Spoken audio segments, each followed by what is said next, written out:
Kentucky has hired a new head men's basketball coach. It is Mark Pope from BYU. And I'm going to go over his background. First of all, he's 51 years old. And he is on loan from Kentucky, if you don't know that already. He was initially at Washington from 1991 to 1993, but transferred to Kentucky from 1994 to 1996. And he was even part of the 1996 National Championship team at Kentucky and was selected in the NBA.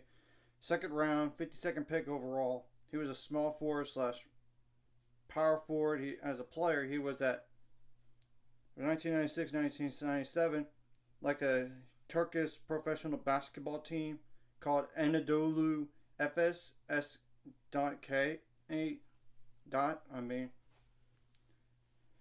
he went to the from 1997 to 1999 to the Indiana Pacers, but 1999 Lacrosse Bobcats.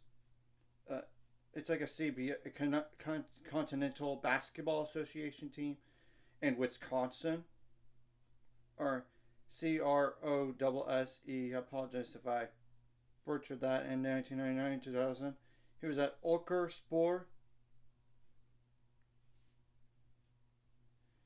like a U with the double dot on top. LKERSPOR. Apologize that. It's another professional basketball team in Turkey. Then went to the Milwaukee Bucks from 2000 to 2002, the New York Knicks from 2002 to 2003, and his last 3 years in the NBA was with the Denver Nuggets. As a coach, though, he was an assistant at Georgia from 2009 to 2010.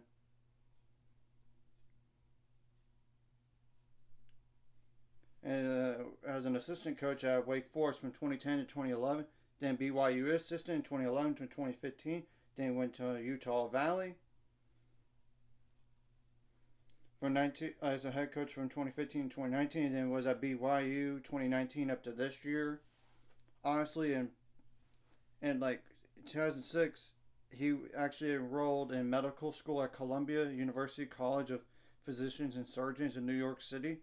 But in 2009, he left medical school and joined, like I said, he went to Georgia and he wanted to be a coach instead. And I'm going to go over what he's done as a coach. I know at Utah Valley he was 76 and 56, 12 and 18 in first year, 6 and 8 in the Western Athletic Conference to WAC. Second year, 17 and 17, 6 and 8 in the WAC. 2017-28 with the CBI semifinals. 2017-2018, 23 and 11, 10 and 4 in CBI quarterfinals. 2018-2019, 25 and 10, and 12 and 4 in the WAC and the CBI quarterfinals. Of course, he was at BYU and they were part of the West Coast Conference up to this season. So I'm going to include honestly 2019-2020 there was no postseason, but he was 24 and 8, 13 and 3 in the WCC. 2020 to 2021, 20 and 7, 10 and 3 around the 64.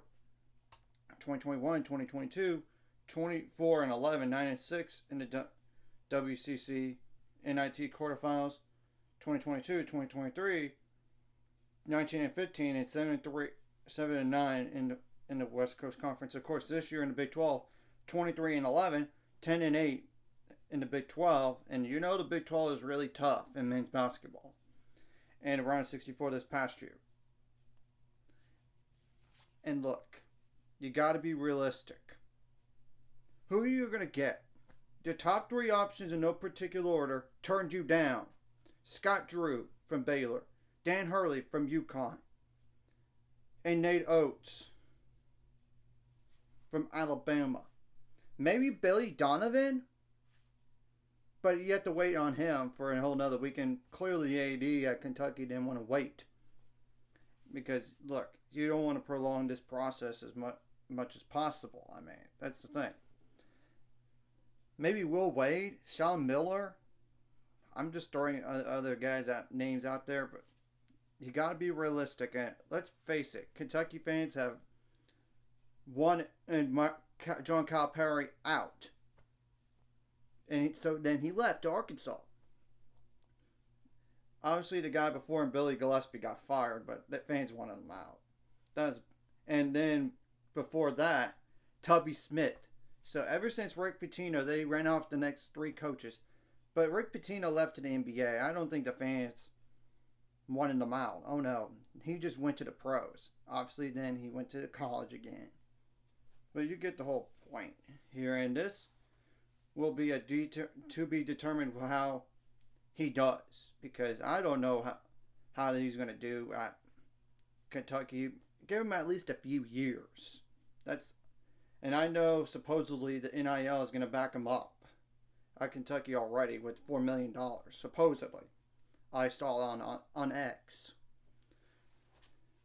So we're gonna have to wait and see what he does. And now there's another, and of course we'll have to wait and see what he does with the staff and the roster at Kentucky, because some players have already entered the NBA draft already, / enter the transfer portal, or even both.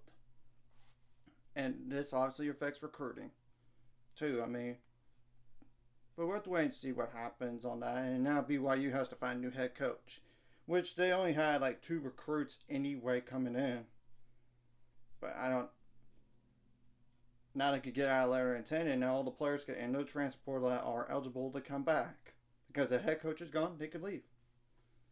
And they already lost one guy to the transfer portal already, but that's like Marcus Adams Jr., which he hardly played. That's the thing.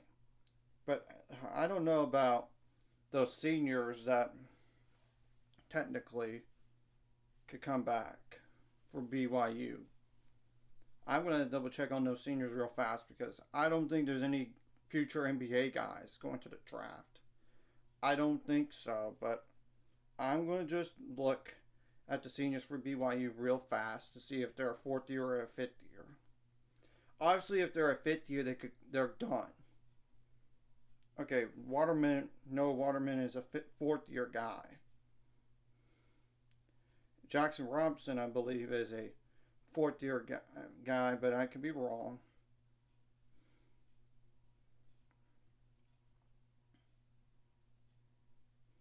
Yeah, he's a 4th year guy.